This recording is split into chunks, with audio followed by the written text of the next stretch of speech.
If you thought Coach D could sell, wait until you meet the other Coach D, my dad. Everything I've learned about the game of football came from him. Back home, he's known as Coach Dutcher, the Michigan graduate who had the honor of playing for the legendary Coach Bo Schembechler. Since before the days I could walk on 2 feet, my father was the head coach at the very same high school I graduated from. I grew up on the field, literally. I spent my summer days watching the grueling two-a-day practices, only to moonlight at the evening coaches' meetings. I can still smell the burning film from the reel-to-reel projectors. Yes, I am that old.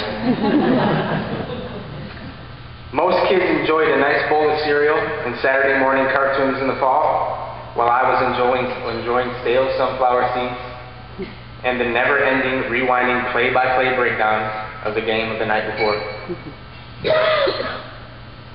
I was a decent football player in high school, a better kicker than receiver, if that makes any sense.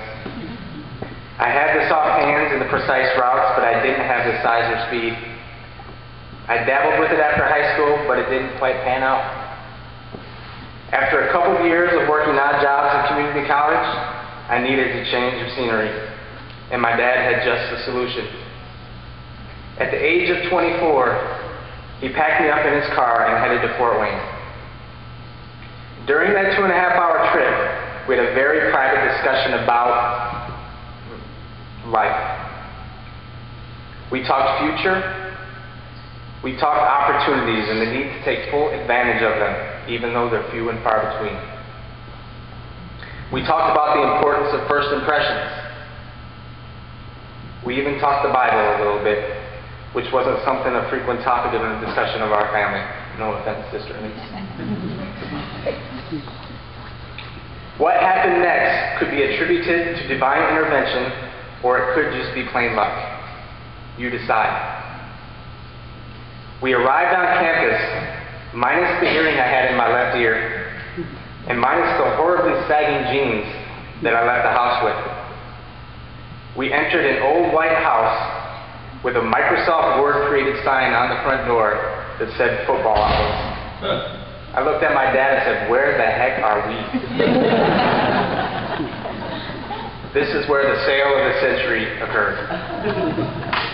Here sat my father, mano a mano with Coach Donnelly.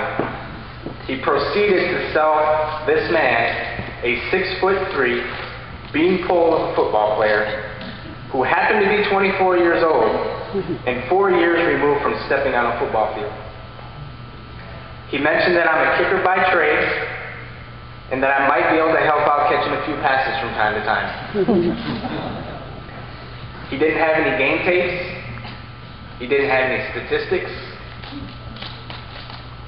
The only thing he had, coincidentally enough, was the penetrating eyes and confident presence, and looked Coach Donnelly in the eyes and said, "You have my word, Coach. You will not be disappointed."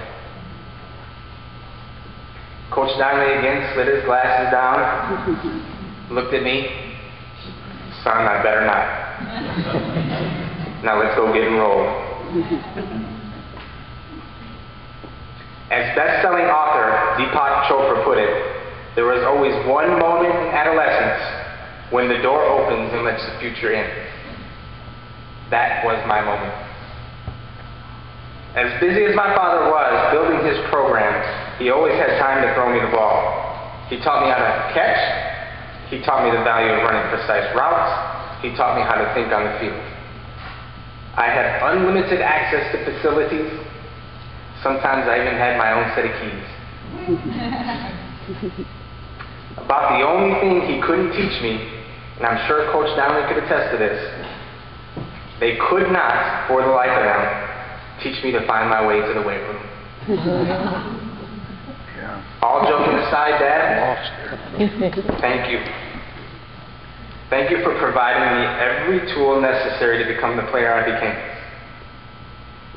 Thank you for guiding me and keeping me headed in the right direction when it seemed the impossible task. Thank you for being here every step of the way.